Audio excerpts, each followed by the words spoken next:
بسم اللہ الرحمن الرحیم۔ رسم کے احکام یعنی مرسوم کس طرح لکھا ہے، کس طرح سے پڑھنا ہے۔ جاننا چاہیے کہ جس طرح اردو زبان میں بعض الفاظ ایسے ہیں جو لکھے ہوئے کے خلاف پڑھے جاتے ہیں، یعنی مرسوم کس طرح ہیں، رسم میں کس طرح ہیں اور قراءتن کس طرح ہیں، تو وہ بتائیں گے۔ جیسے خواب، خواجہ وغیرہ کہ یہ الفاظ واو کے ساتھ لکھے جاتے ہیں، یعنی مرسوم جو ہیں یہ خواب یا خواجہ واو کے ساتھ ہیں، مگر بغیر واو کے خواب اور خواجہ پڑھے جاتے ہیں، یعنی واو صرف مرسوم ہے لیکن قراءتن نہیں ہے، پڑھنے میں نہیں آتا ہے۔ اسی طریقے سے اسی طرح قرآن کریم میں بھی بعض کلمات ایسے ہیں جن کی قراءت خلاف کتابت ہوتی ہے، مثلا موسیٰ، عیسیٰ اور الصلاۃ، الزکوٰۃ وغیرہ، کہ ان کو موسیٰ، عیسیٰ اور الصلاۃ اور زکوٰۃ پڑھا جاتا ہے، یعنی موسیٰ، عیسیٰ کھڑا کے ساتھ لکھے ہوئے ہیں یہ، اور پڑھے کس کے جاتے ہیں؟ الف کے ساتھ۔ تو رسمن کیا ہے؟ اس میں کھڑا ہے لیکن پڑھے کس طرح جاتے ہیں؟ موسیٰ الف کے ساتھ، عیسیٰ الف کے ساتھ، الصلاۃ الف کے ساتھ، الزکوٰۃ الف کے ساتھ پڑھا جاتا ہے۔ اس لیے رسم قرآنی کے بھی جاننے کی سخت ضرورت ہے، کیونکہ قرآن پاک میں جس کلمہ کی قراءت رسم الخط کے موافق نہ ہوگی تو جو شخص اس فن سے ناواقف ہوگا وہ اس کلمہ کو صحیح نہیں پڑھ سکتا۔ دوسرے یہ کہ قرآن پاک کو رسم عثمانی کے مطابق لکھنا واجب ہے، یعنی حضرت عثمان غنی رضی اللہ تعالیٰ عنہ نے جس طرح سے لکھا ہے، اس کی رسم الخط ہے، اسی طریقے سے لکھنا واجب ہے اور اجماع سے ثابت ہے۔ اگر اس کے خلاف لکھا گیا تو یہ تحریف رسمی ہوگی، یعنی اس کا انکار کرنا ہوگا جس طرح سے لکھا ہوا ہے۔ پس مناسب ہے کہ رسم قرآنی کے احکام بھی مختصر طور پر لکھا جائے۔ اچھا، اس میں آگے ہے ہی نہیں۔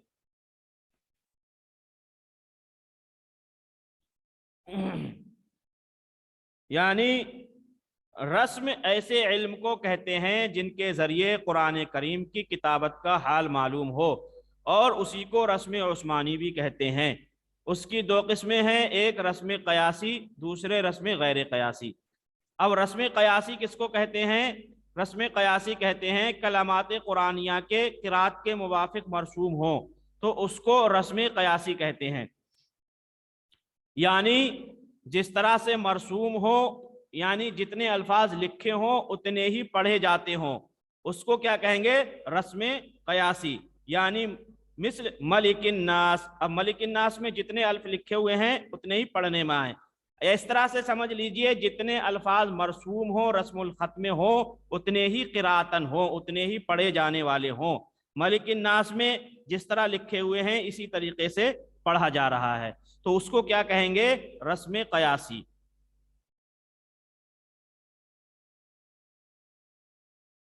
دوسرا ہے کلمات قرآنیہ خلاف قراءت یا خلاف اصل مرسوم ہو تو اس کو رسم غیر قیاسی کہتے ہیں۔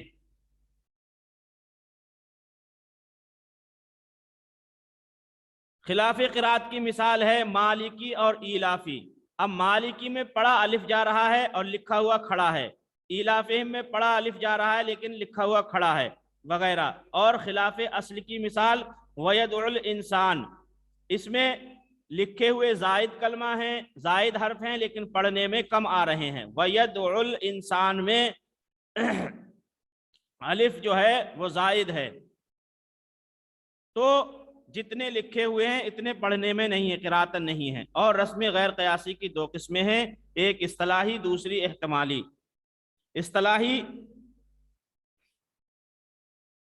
رسم اصطلاحی اس کو کہتے ہیں کہ جیسا لکھا ہو اور ویسا ہی کسی قرآ کے نزدیک نہ پڑھا گیا ہو، جیسے لا الہ اللہ میں لام الف کا الف کسی قرآ کے نزدیک نہیں پڑھا جاتا۔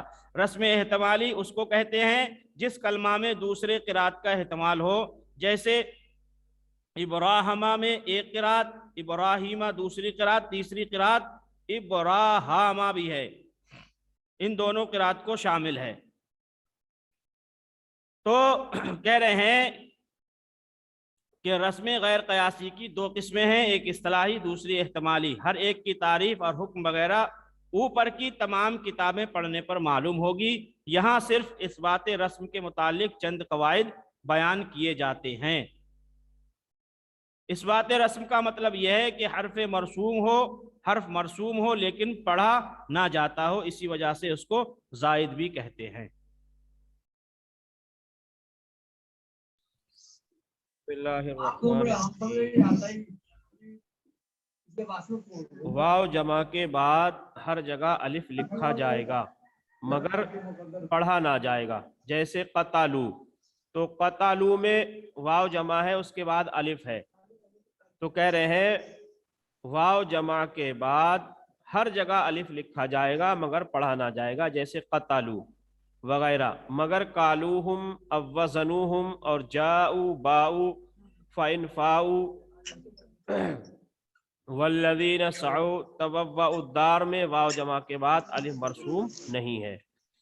اسی طریقے سے ہے صیغہ واحد میں واو اصلیہ کے بعد چند جگہ الف ثابت ہے، یدعو لیربوا لتطلوا وغیرہ، مگر سورہ نساء میں عسى اللہ ان یعفو میں الف نہیں ہے۔ جو حمزہ مضموم یعنی پیش والا حمزہ بشکل واو الف کے بعد واقع ہے، اس حمزہ کے بعد الف زائد ہے، جیسے شرکاء، نشاء وغیرہ۔ اس قسم کے کلمات قرآن کریم میں کئی جگہ آئے ہیں جن میں حمزہ مضمومہ کے بعد بالاتفاق الف زائد مرسوم ہے۔ جو حمزہ مضمومہ حرکت کے بعد بشکل واو مرسوم ہے، اس واو کے بعد الف زائد مرسوم ہے، جیسے تفتاؤ، نبأ الذین وغیرہ وغیرہ۔ اس قسم کے کلمات بھی قرآن پاک میں کئی جگہ آئے ہیں، ان کے علاوہ چند کلمات اور لکھے جاتے ہیں۔ لفظ سمودہ کا 4 جگہ الف زائد مرسوم ہے، ایک سورہ ہود میں، دوسرا سورہ فرقان، تیسرا سورہ عنکبوت میں، چوتھا سورہ نجم میں ہے۔ ان پر وقف بھی بغیر الف کے ہوگا، یعنی لفظ سمودہ جو ہے یہ 4 جگہ تقریباً ہے، ان میں الف کے بغیر ہی جو ہے وہ وقف ہوگا۔ اور الظنون، الرسول، السبیلہ سورہ احزاب میں ہے، الف زائد کے ساتھ مرسوم ہے، لیکن ان تینوں لفظوں پر وقف الف کے ساتھ ہوگا۔ سلاسلہ، قواریرہ، پہلا سورہ دہر میں الف ثابت ہے، سلاسلہ اور قواریرہ پر بھی وقف الف ہی پر ہوگا، یعنی جو لفظ سلاسلہ ہے اور پہلا والا جو قواریرہ ہے، اس پر جب وقف ہم کریں گے تو وقف الف کے ساتھ ہوگا، اور جب وصل کریں گے تو الف نہیں پڑھا جائے گا پہلے قواریرہ کا، اور جو قواریرہ ثانیہ ہے اس میں الف نہ وقف میں ہے نہ وصل میں ہے۔ لولوا جو سورہ حج میں ہے، اس کا بھی الف زائد ہے۔ ان تبوء لا الى اللہ اور لا الى الجحیم اور لا ازبحنہ اور لا انتم اور لا اودعو میں بعد لام کے الف زائد مرسوم ہے۔ الربا میں بھی واو کے بعد الف زائد مرسوم ہے، پڑھا نہیں جاتا، اسی لیے اس وجہ سے اس کو رسم غیر قیاسی کہتے ہیں۔ اس بیان میں جو قواعد اور کلمات بیان کیے گئے ہیں رسم غیر قیاسی کی، پہلی قسم رسم اصطلاحی، اس کے بعد اس کے علاوہ رسم خط کے قواعد مثل تائے تانیث اور کلمہ موصولہ وغیرہ کا جاننا بھی نہایت ضروری ہے، جس کے لیے اوپر کی کتابیں پڑھنی ضروری ہے، لازمی ہے۔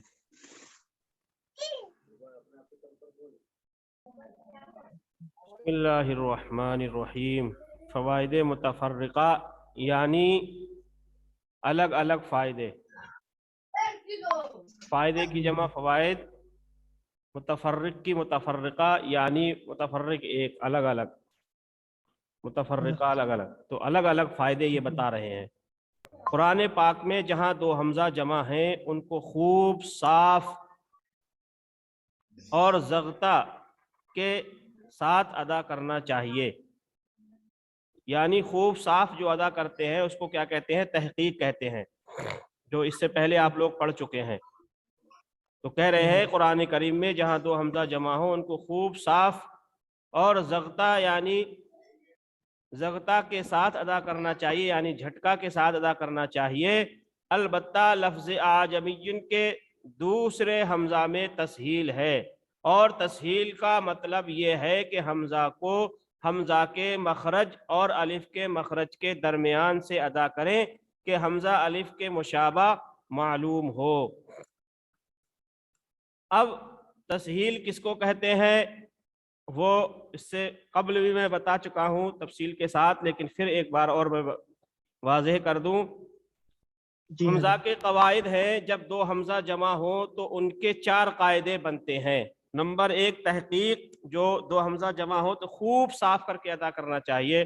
نمبر 2 تسہیل، نمبر 3 ابدال، نمبر 4 حذف۔ اب تحقیق کس کو کہتے ہیں؟ تحقیق کہتے ہیں لغوی معنی خوب واضح کرنا۔ تحقیق کا لغوی معنی کیا ہے؟ خوب واضح کرنا۔ اصطلاحی معنی حمزہ کو اس کے مخرج اصلی سے تمام صفات کے ساتھ ادا کرنے کو تحقیق کہتے ہیں۔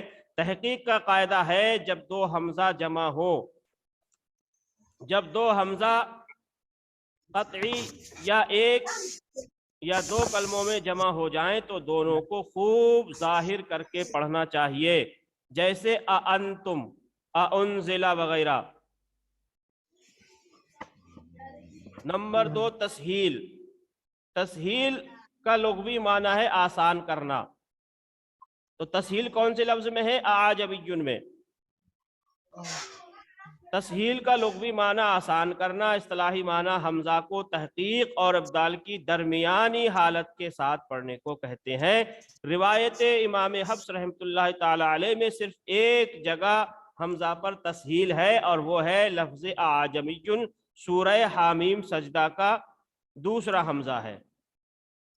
نمبر 3 ابدال، لغوی معنی بدلنا، اصطلاحی معنی دوسرے حمزہ کو ما قبل حرف کی حرکت کے مطابق حرف مدہ سے بدلنے کو ابدال کہتے ہیں۔ ابدال 6 جگہ واقع ہوا ہے، سورہ یونس میں 2 جگہ، لفظ آلآنا میں، الذکرین سورہ نام میں 2 جگہ، اللہ اور ایک سورہ یونس میں، دوسرا سورہ نمل میں۔ نمبر 4 حذف، لغوی معنی گرا دینا۔ حذف کا لغوی معنی کیا؟ گرا دینا۔ اصطلاحی معنی میں کہتے ہیں جب دو حمزہ جمع ہو اور ان میں پہلا حمزہ قطعی مفتوح ہو اور دوسرا حمزہ وصلی مکسور ہو تو دوسرے کو حذف کر کے پڑھنے کو کہتے ہیں، جیسے استکبرت کو استکبرتا پڑھنا۔ تو یہ تسہیل، ابدال اور تحقیق ہوئے۔ اب آگے ہے نمبر 2 حفص رحمۃ اللہ علیہ کی روایت کے موافق پورے قرآن میں صرف لفظ مجرحہ میں امالہ ہے۔ امام حفص رحمۃ اللہ علیہ کی روایت کے مطابق پورے کلام پاک میں صرف ایک جگہ لفظ مجرحہ میں امالہ ہے۔ اب امالہ کس کو کہتے ہیں؟ امالہ کہتے ہیں مائل کرنے کو، اور امالے کا لفظی مطلب ہے جھکنا۔ امالہ کس کو کہتے ہیں؟ امالہ کہتے ہیں مائل کرنے کو، اور امالے کا لفظی مطلب ہے جھکنا۔ امالہ کی تعریف، امالہ یعنی را کے فتح کو کسرہ کی طرف اور اس کے بعد الف کو یا کی طرف مائل کر کے پڑھنا۔ مجراہا ہے تو اس کو کس طرح سے پڑھیں گے؟ مجرحا۔ امالہ کی چند شرطیں ہیں۔ امالہ صرف ان الفاظ کا کیا جاتا ہے جن کے آخر میں یا تو الف ہو یا کوئی ایسا حرف ہو جو بولنے میں الف کی طرح لگے۔ ایسے الفاظ کی مثالیں کچھ بیان کرتے ہیں۔ ہے اور عین میں جو اردو میں الف کی طرح سنائی دیتی ہیں، مثلا بچہ ہے تو اب اس کو جب استعمال کریں گے تو بچہ سے کیا بولیں گے؟ بچے نے کھلونا توڑ دیا۔ تو اس میں ہے بچہ لیکن اس کو ہا لاسٹ میں جو آ رہا ہے تو بچے نے کھلونا توڑ دیا۔ حملہ، حملے میں ملوث افراد۔ صدمہ تو صدمے کے اثرات۔ مسئلہ، مسئلے کی وجوہات۔ جمعہ جمعے کا بابرکت دن، یا اس طرح سے سمجھنے کی کوشش کیجئے جیسے قطرہ ہے، قطرہ، تو اس کو جب بولتے ہیں قطرہ سے قطرے، قطرے قطرے پڑھنا، تو یہی کیا ہے؟ امالہ ہے۔ آگے ہے یعنی اب یہ جو امام حفص رحمۃ اللہ علیہ کے مطابق لفظ مجرحہ میں ایک جگہ جو ہے، یہ پورے کلام پاک میں صرف یہی ہے امام حفص رحمۃ اللہ علیہ کے نزدیک، تو اس کو مجرحہ نہیں پڑھ کر کے بلکہ مجرحہ پڑھنا، امالہ کرنا اس میں ضروری ہے۔ آگے ہے یعنی اس کی را کو یا مجہول کی طرح ادا کیا جاتا ہے اور مجرحہ سے مجرحہ پڑھا جاتا ہے، اس میں امالہ ضروری ہے، اس میں کیا ہے؟ امالہ ضروری ہے۔ اب نمبر 3، سورہ یوسف میں لفظ لا تأمنا کے نون کو اگر مشدد پڑھا جائے تو نون میں اشمام ضروری ہے۔ سورہ یوسف میں لفظ لا تأمنا کے نون کو اگر مشدد پڑھا جائے تو نون میں اشمام ضروری ہے۔ اشمام میں حرکت ظاہر نہیں ہوگی بلکہ دونوں ہونٹوں سے اشارہ کیا جائے گا، اور اگر مشدد نہ پڑھا جائے جیسے لا تأمننا تو پہلے نون میں روم کرنا ضروری ہے۔ روم میں تہائی حرکت ادا کی جائے گی، ان دونوں کی ادا استاد سے اچھی طرح سیکھ لیں۔ یہ روم اور اشمام صرف اسی لفظ میں ضروری ہے، روم اشمام کیا ہے؟ اسی لفظ میں ضروری ہے۔ روم کس کو کہتے ہیں؟ وقف الروم کلمہ کے آخر حرف کی حرکت کو آہستہ پڑھنا وقف الروم کہلاتا ہے۔ اب وقف الروم موقوف علیہ مضموم اور مقصور میں ہوتا ہے، اور اشمام پیش والے حرف کو ساکن کر کے پڑھنا اور ساتھ میں ہونٹوں کو گول کر کے پیش کی طرف اشارہ کرنا، یہ کیا ہے؟ اشمام ہے۔ تو کہہ رہے ہیں یہ روم اور اشمام صرف اسی لفظ میں ضروری ہے۔ والحمدللہ رب العالمین والصلاة والسلام علی رسولہ محمد وآلہ واصحابہ اجمعین۔ بارک اللہ لنا ولکم فی القرآن العظیم ونفعنا وإیاکم بالآیات والذکر الحکیم، والصلاة والسلام علی سید المرسلین صلی اللہ تعالی علیہ وسلم۔ انشاءاللہ کتاب مکمل ہوگی، اس کو آپ مطالعہ میں رکھیں اور اس کو پڑھتے رہیں۔